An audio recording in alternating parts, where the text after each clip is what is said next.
Welcome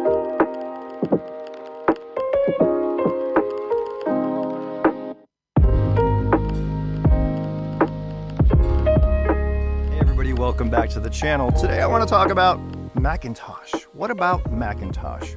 I get a lot of questions in email asking me what I think of the brand. Do I like them? Do I not? Would I buy it? Would I not? And here's where I stand on McIntosh. Now, many years ago, I'd say 15 years ago, I was in a high-end shop and I saw these beautiful amplifiers with these glowing bluish green lights, and I was immediately seduced by them. I immediately walked over to them and I dreamt of owning that amplifier.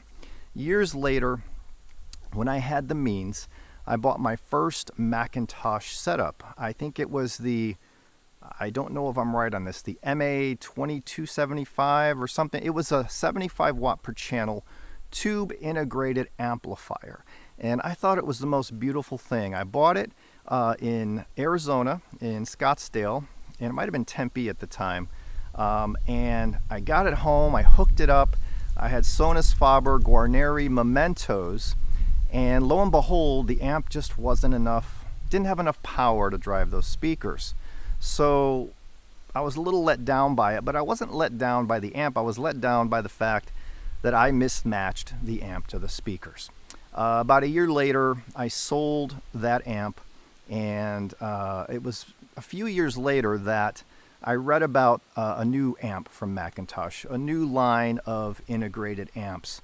They were big, they were powerful, they were solid state, and they just looked amazing. McIntosh has that classy look, and that's what people are drawn to with the brand. The green lights, the blue meters, the overall style, they're iconic, right?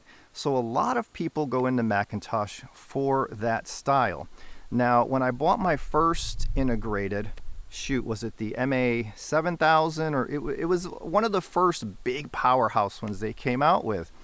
I then hooked that up to, I think I still had the Mementos, and that drove those Mementos really well. It had power, it had grunt, it had a direct kind of sound. And that's why there are a lot of audiophiles who say McIntosh is not up to snuff when it comes to what you pay versus performance. A lot of people say you're paying for the name and the look. Well, with that amp, I did have some things I didn't like about it. I thought the knobs were plasticky and cheap. In fact, one knob fell off. But as far as performance, this had a built-in DAC. It was an all-in-one. It sounded really good. No, it wasn't airy. It wasn't massively three-dimensional. It had a more direct, plump kind of sound, and that's the sound that McIntosh has always been known for, right? So move ahead. I upgrade to, it was the MA8000 maybe, and I installed that, and that was a whole different animal. That one had finesse, it had a little air, it had some three-dimensionality. It was McIntosh like I haven't heard them before, but at the same time, it still wasn't the same kind of presentation that you would get from some more known audiophile brands like Luxman, for example. Luxman would have a sweeter, more ethereal, larger soundstage kind of sound. And McIntosh had some of that, but it was still a little more direct, a little more old school, with a little bit of new audiophile flavor. But overall, it was a fantastic beast of an amp. It was heavy as heck.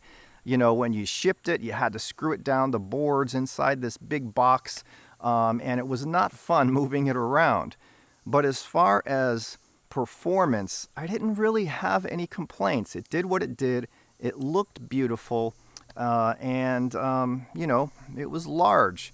Now, I don't have McIntosh today because they're too big, they're too heavy for my tastes. When I move gear around, I like to be able to move it, and getting older, I have a hard time lifting up an integrated amp that's over 100 pounds. Sure, I have some Past Labs XA60.8s that I adore to death, and those are going to come back for the winter months. They run hot, so it warms up my room. It acts like a heater. But my tastes in presentation have changed over the years. I like a more warm leaning, which McIntosh is, wide open, organic type of wrap itself around you and hug you with emotion kind of sound. McIntosh can do that, but I found a way to get that for less money in a much smaller package, right? But I have nothing against McIntosh. I think the brand is beautiful. They're iconic.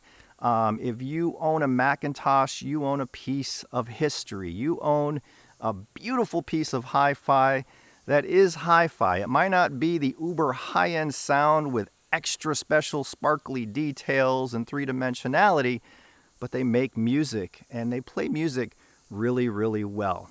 I don't really have anything negative to say about McIntosh, except those knobs can sometimes feel a little cheap in comparison to some other brands, but they perform. They've been around a long time. They have great customer service. They have a great warranty. So is McIntosh a good buy? If that's what you like, if that's what you like to look at, if it's the sound you like, then absolutely McIntosh makes some beautiful gear. I just wanted to answer that question. I get a lot of questions about it, so there you go. I'll see you guys really soon. I'm going to review some really cool speakers that come in at around $2K. They're made in Denmark, rosewood veneer. They are beautiful. The S400 Mark IIs. Stay tuned for that.